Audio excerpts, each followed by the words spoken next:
Informe 24, con Jania Novel. Gracias por continuar con nosotros. Bueno, pues el reciente altercado en el Senado de la República que involucró al presidente de la mesa directiva, Gerardo Fernández Noroña, y al dirigente priista, Alejandro Moreno, ya ha sacudido a la opinión pública. Lo que inició como un debate y el cierre de una sesión, pues terminó en empujones, golpes y denuncias por agresión. El hecho ha encendido la discusión sobre los límites de la confrontación política y el respeto a las instituciones. Para conocer la postura del Partido Revolucionario Institucional y sus perspectivas sobre este incidente, vamos a conversar con Rubén Moreira, el coordinador de diputados del PRI. Rubén, muchísimas gracias por tu tiempo. Muy buena tarde. Diputado, ¿cómo interpretas lo ocurrido en el Senado entre Alejandro Moreno y Gerardo Fernández Noroña? De entrada, ¿por qué empezó? Dice Alito que no le dieron la palabra. Había también ahí un antecedente que insultaron a la diputada, a la senadora del PAN, Lili Telles. Pero, ¿qué fue lo que detonó ya pasar del diálogo, la discusión, a los golpes? El contexto es un poquito más amplio. Sí. Estábamos en una sesión de la Comisión Permanente, diputados y senadores, y el presidente de la mesa directiva, él decide junto con Morena un punto en la agenda política que se llamaba solicitud del PAN y del PRI para la intervención de los Estados Unidos en México, dando a entender que estos dos partidos habían pedido la intervención armada, cosa que no es cierto, nunca existió. Cuando se le reclama el nombre del punto, dice, bueno, ese es el punto que nosotros pusimos, ustedes discutan. Hago un paréntesis, al PRI se le ofreció no incluir sus siglas en ese nombre a cambio de que nosotros no interviniéramos en el debate y que dejáramos solo al PAN. Luego vemos a un presidente de la mesa directiva que se transforma de pronto en participante del debate y deja de ser moderador. En mi cuenta de ex, ustedes pueden encontrar ahí un video donde el señor Fernández Noroña reta a golpes a un diputado. Entonces, ese era el ambiente. Y luego el uso de una palabra, traición, que quiero decirle con todo respeto, para quienes forman parte de mi generación, yo tengo 62 años, y los que tienen más, la palabra traición a la patria tiene una connotación de agravio personal que no tiene disculpa. Sí. Hay que recordar que hasta el 2005, traición a la patria equivalía a ser fusilado. De hecho, lo dijo Noroña, que los fusilen, algo así dijo. Pero él también sabe las consecuencias de lo que significa decirlo y que la respuesta él la sabía, no tiene disculpa. Él, como lo dije yo en una de mis intervenciones, puso ese debate en ese lugar. Nosotros pensamos que para distraer la atención de los grandes problemas del país, de uno que trae él, por cierto, sí, y que nos fuimos a dar a ese momento que ustedes vieron. Ahora, ¿por qué se suscita ese momento? Porque Noroña, viendo que sigue en el orden del día que hable Alejandro Moreno, viendo que se va a poner sobre la mesa en español un documento donde López Obrador fue a la embajada norteamericana a pedir la intervención de ese país en México, pues decidió mochar todo y dejó a todo el mundo con los agravios. Bueno, pues sucedió lo que ustedes vieron. Bueno, digo, nunca es ni plausible que nos vayamos a los enfrentamientos, ¿no? Esto me parece que nunca lo deberíamos de aprobar, pero bueno, se ha suscitado ya tremenda polémica defendiendo una parte o defendiendo a la otra. Igual en redes sociales, en esta plataforma pública en donde todo el mundo es muy valiente, que insulta de manera anónima o defiende también de manera anónima. Incluso ya se elevó esta discusión a Palacio Nacional y los tilda de porros la propia presidenta. Dice que ese es el nivel de cuando ella fue estudiante. ¿Qué opinión te merece esto, Rubén? Miren, yo creo que este país no merece los agravios de este tipo.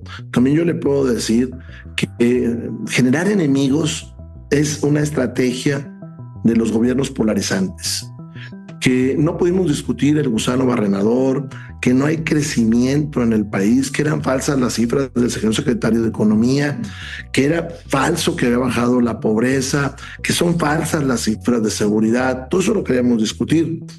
Pero yo le diría a México que hace unos días yo estuve en la Secretaría de Gobernación y que junto con la Junta de Coordinación Política, no yo solo, yo le hice el ofrecimiento a la Secretaría de Gobernación que hablara en la tribuna e incluso le dije que si la presidenta de México quería ir al Congreso, que nosotros los priistas íbamos a permanecer en respeto institucional.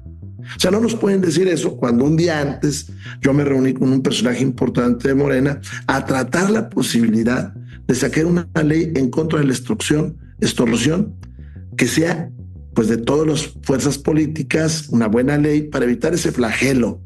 No, lo que estamos viendo es una persona, Noroña, que puso en el orden del día una frase que nadie nos merecemos y que para gentes de mi generación, y perdón que insiste en eso, tiene una connotación imperdonable por nuestra forma en que fuimos educados, por los valores que nos inculcaron, por todo aquello que venía en nuestros libros de texto, hombre, del 5 de mayo. Entonces, eso para nosotros no es perdonable. Pero Noroña no está loco, parece loco. No es un ignorante, parece ignorante. Entonces lo puso ahí para provocar todo esto. Yo le llamaría a la jefa del Estado mexicano, con todo respeto, a que pues abra la posibilidad de los diálogos y no de la confrontación. Estamos muy preocupados porque se le está acabando el dinero y pueden afectar los programas sociales. En mis intervenciones, que van a estar en Ex en unos minutos, van a ver, como les digo, que por qué no publican el artículo 123. Pues no lo publican porque no tienen dinero. Por eso no le pueden subir el sueldo a los policías. No obstante que ya Senado y diputados y legislaturas aprobamos el 123, no lo han publicado. Rubén, esta connotación a la que tú haces referencia, traición a la patria, ¿implicaría también que les retiraran el fuero a los que estuvieron en esta, no sé cómo llamarlo, Rubén, trifulca?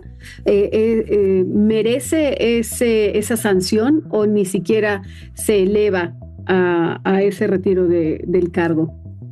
El senador Nacho Mier, que es mucho más prudente, ya mencionó que esto no amerita el fuero. Claro que personajes como Noroña lo van a tratar de hacer, ¿no? Porque esa es su formación. Pero porque ellos no quieren la democracia, ellos lo que quieren es nada más ellos y conducir al país, pero ni siquiera lo harían bien. Y ya te expliqué, les expliqué a todos, cuál es el problema que están teniendo. El país no está creciendo ni va a crecer. Sí. Estamos en la orillita de una gran tragedia económica y dependemos de Estados Unidos. Ellos que hablan de soberanía, dependemos de Estados Unidos en alimentos y energía, sobre todo en esas dos cosas, al grado del 90%. Y esto es porque el gobierno de López Obrador no exploró mantos petroleros, no sacó el gas shale y no invirtió en campo. Hoy dependemos de ellos. Eso sí es un problema grave, ¿no?